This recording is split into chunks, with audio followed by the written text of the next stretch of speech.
From the food we eat, the air we breathe, the land we dwell, to the health of our body and mind and the well-being of all things in the universe. Unlock the science with Chula Radio Plus. Welcome to Unlock the Science. I'm Lawan Jirasuladet. Mekong River is the lifeblood of more than 60 million people in mainland Southeast Asia. For thousands of years, Mekong has sufficiently fed people along its course with plentiful resources from its rich ecosystems that have adapted and thrived with the unique seasonal rhythm of the river.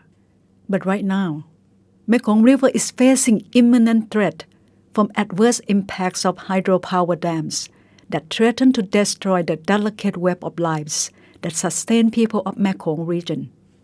The first signs of impact came with unnatural change of the flow of the river.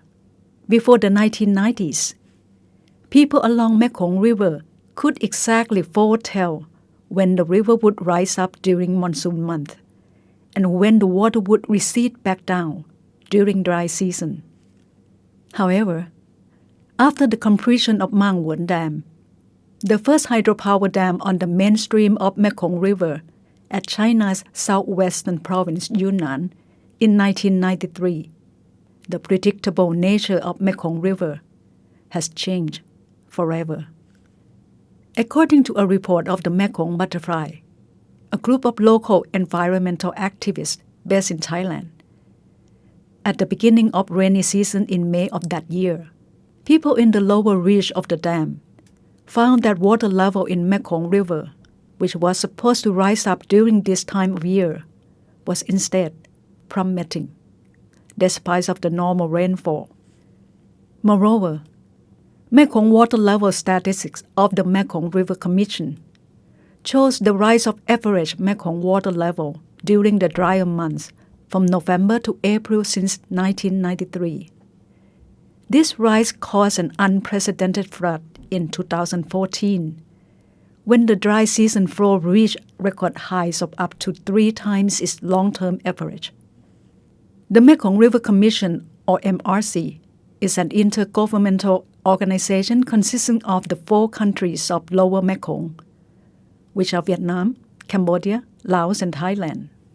These dry season high flows have also flooded farming plots on riverbank and inundated strands, which are the nesting grounds of many endemic bird species.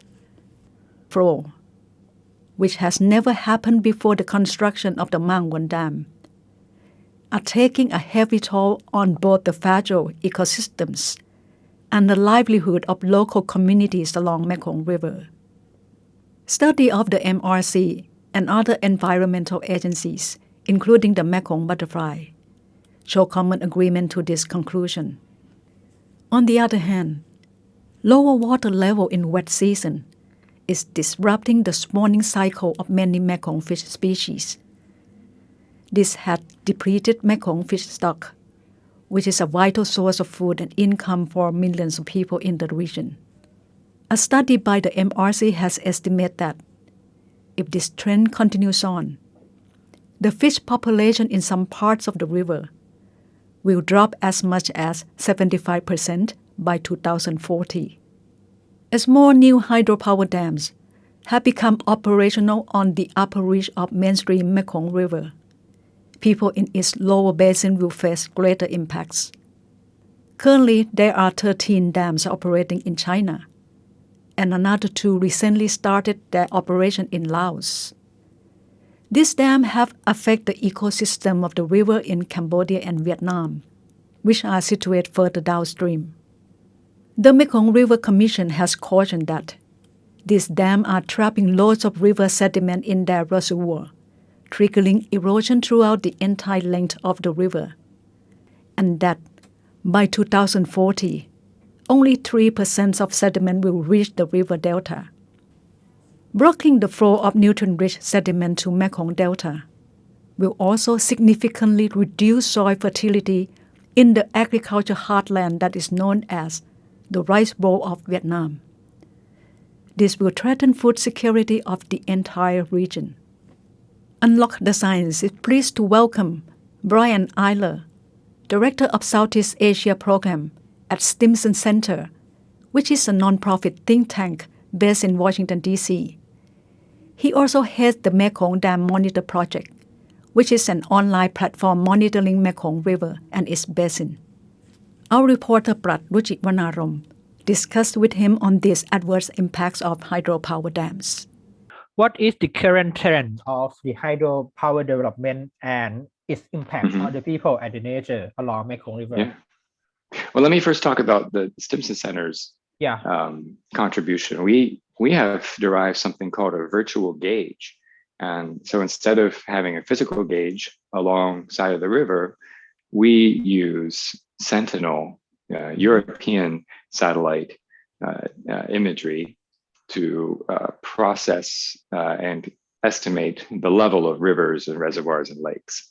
An overall trend that we've picked up is that through the years, as more dams are being built in Laos and China, Vietnam and Cambodia, the natural cycle of the Mekong River is changing, so that high during the wet season, the low are changing. The highs are coming down, and the lows are coming up, and that's very damaging to what I call the mightiness of the Mekong. Okay.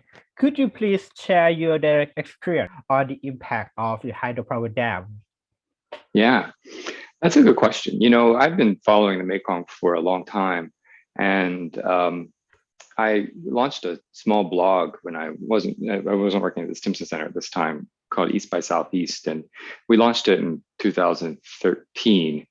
And right around that time, there was a sudden flood in Chiang Rai province during the dry season, where the river level rose 3 or 4 meters overnight. It was rather suddenly. And most people there knew that it didn't rain and that it came from an upstream dam release in China. And no media outlets covered it.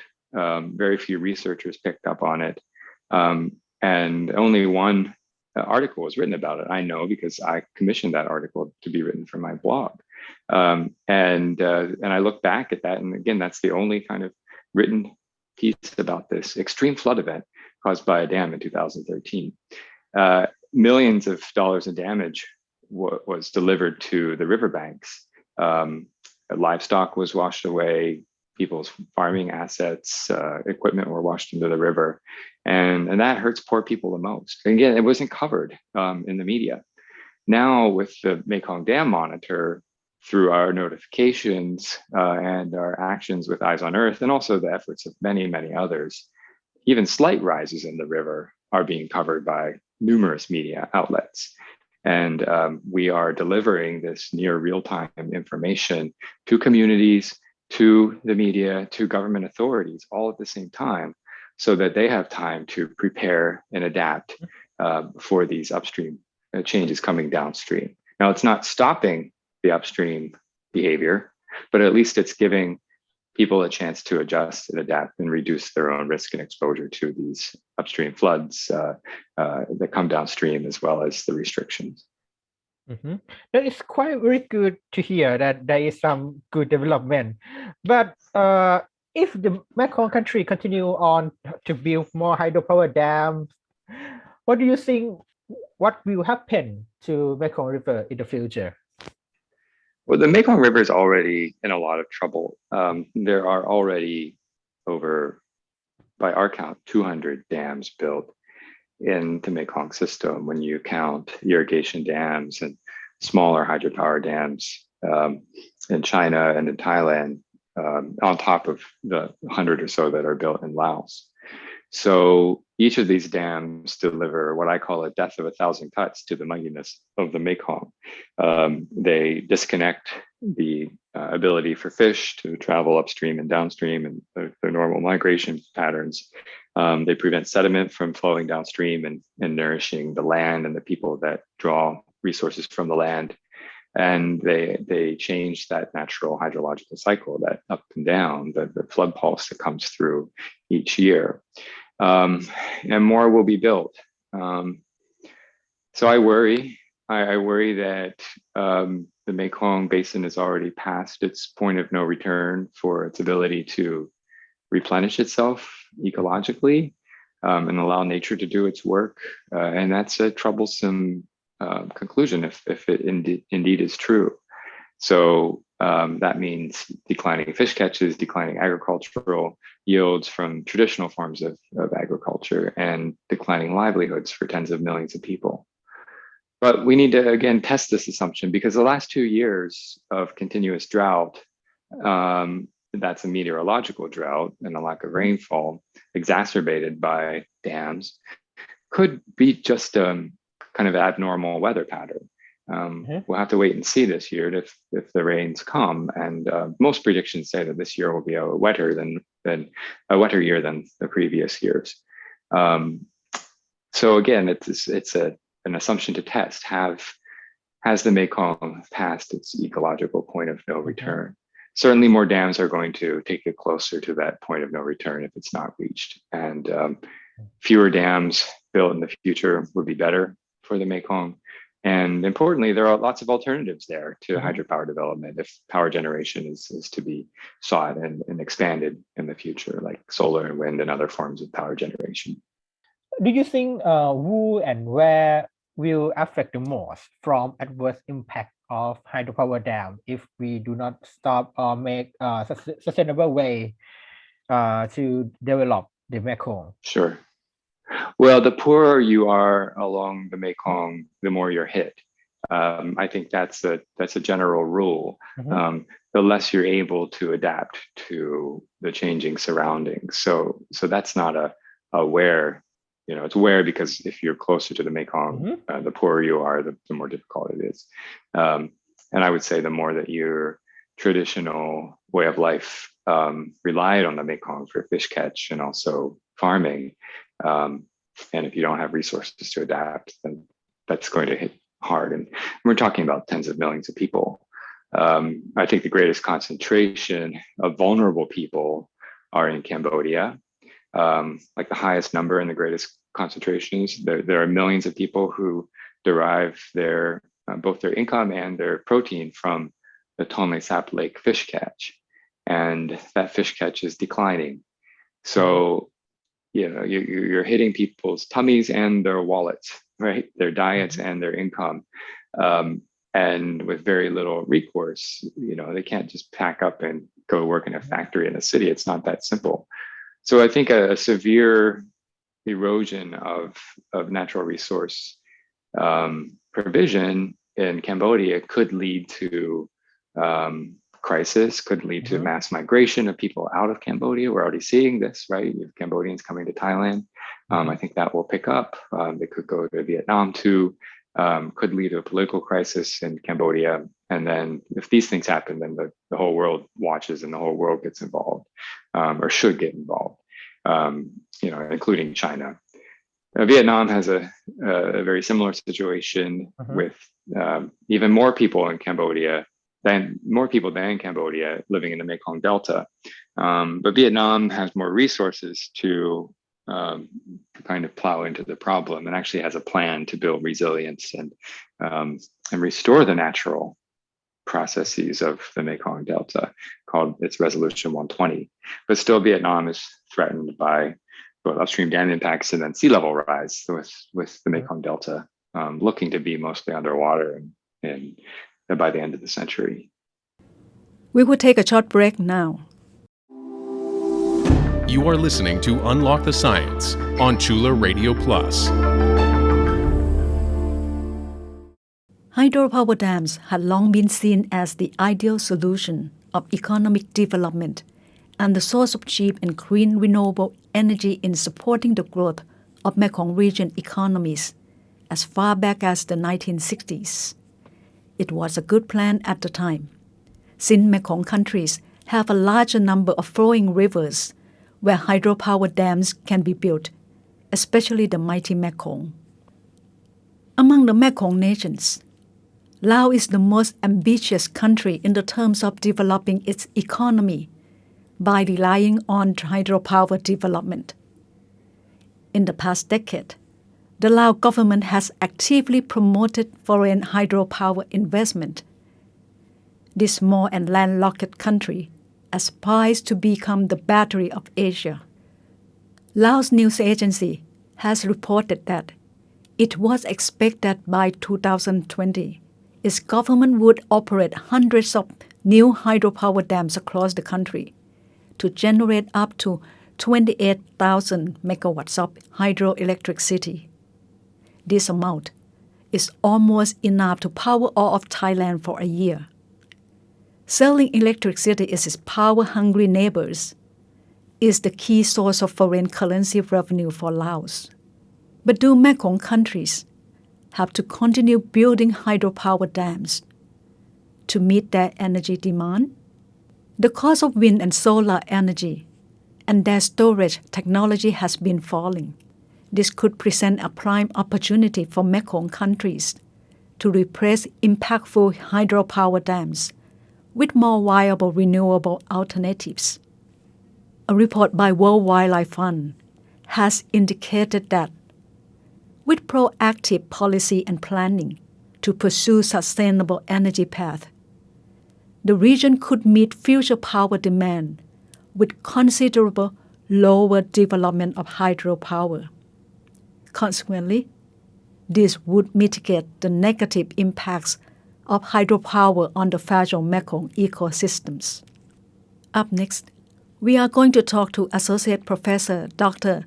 Anh Tuan, Senior Lecturer at College of Environment and Natural Resources, and also Vice Director of Research Institute for Climate Change at Tho University in Vietnam, on the possibility of more sustainable energy development for Mekong region. From the change of the environmental degradation due to the impact of hydropower dam that we have recently seen on the Mekong River, what do you think should be done to mitigate this problem? I think to mitigate the negative impact of the hydropower dam in the upstream of the Mekong are not simple and very expensive. Even we are facing many losses that are difficult to mitigate or recover. For example, the hydropower dam may change the wetland ecosystem and biodiversity. Is very difficult to recover or mitigate. In the Mekong Delta, the farmer had tried to mitigate the negative impact due to the change of the hydrological characteristics and flow from the upper Mekong, sometimes aggravated by the climate change and the sea level rise phenomena. By the farmer try to transform their agriculture, cultivation, and aquaculture or production for more suitable. However, efficiency of the agricultural production transformation is something ineffective because there's many uncertainties about the upcoming crop schedule. The farmer try to adjust their production, but they don't know how the water come from the upstream of the Mekong River will be changed. It depends on the operation of the hydropower power dam. In fact, we also lack the seasonal, annual, and seasonal hydropower dam operation data from China or from the Laos are very sketchy, and approximate data may be difficult to predict unusual change. And what is the impact that have already been effect on the Mekong Delta? It's affect to the agricultural production and the change of the ecosystem.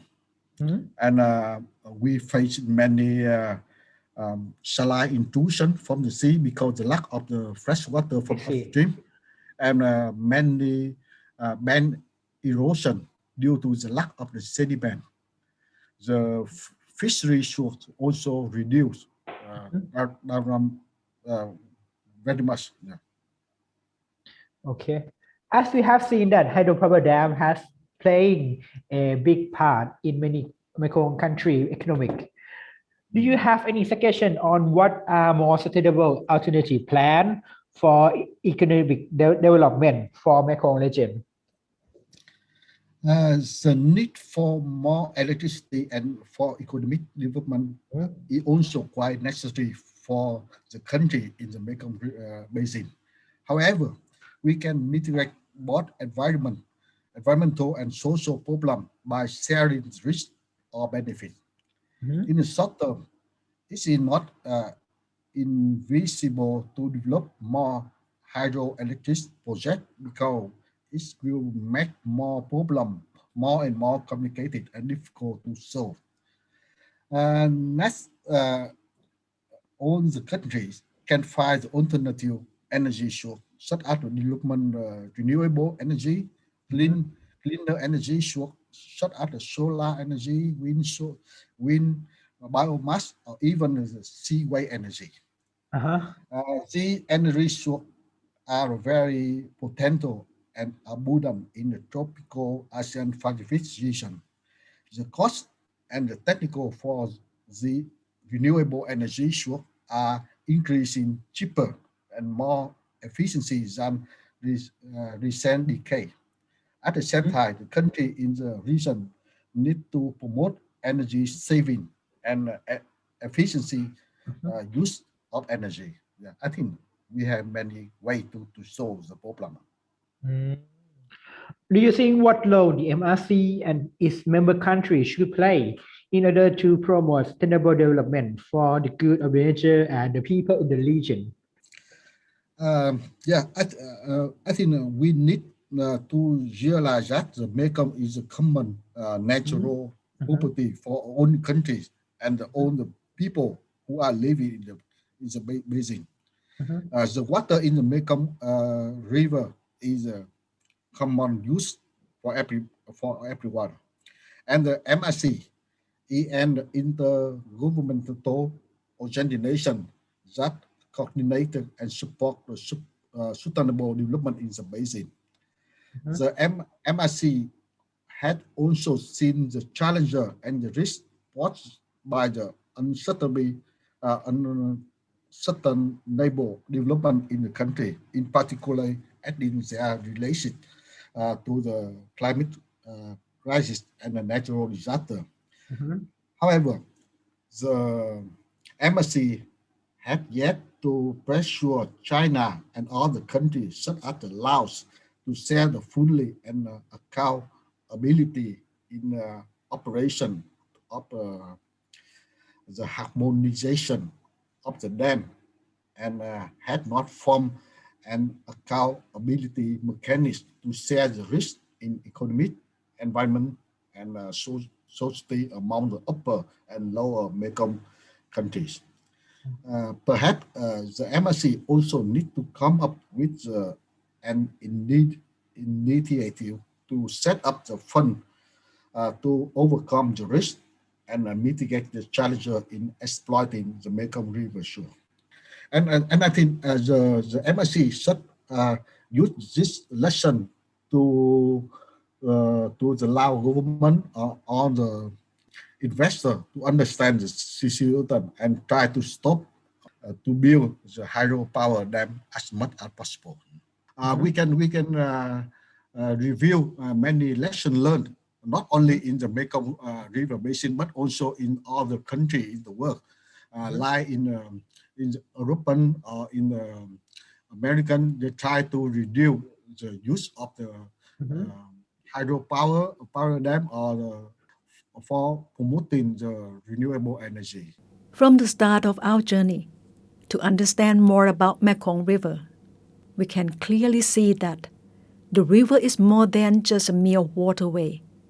Mekong River is revered as the mighty mother, who has been generously providing food and livelihood for millions of people in 4 Southeast Asian countries.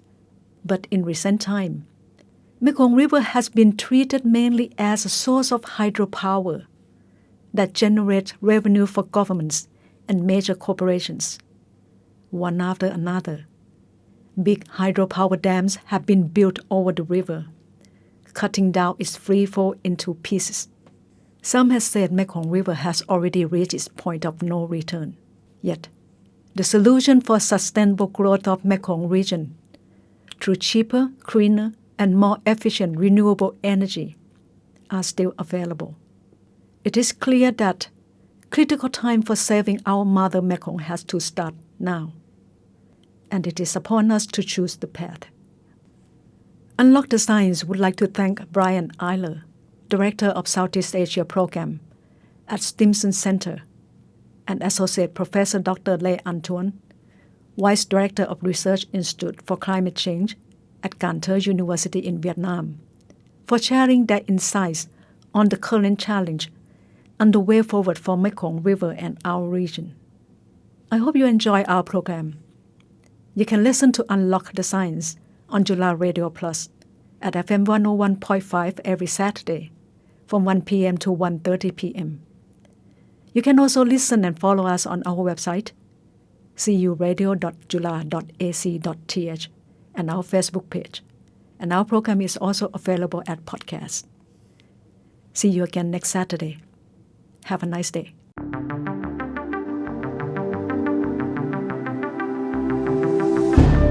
Unlock the Science is edited and produced by Sinfa Tunsarawut with Lawan Jirasuradet as the program host and co-producer.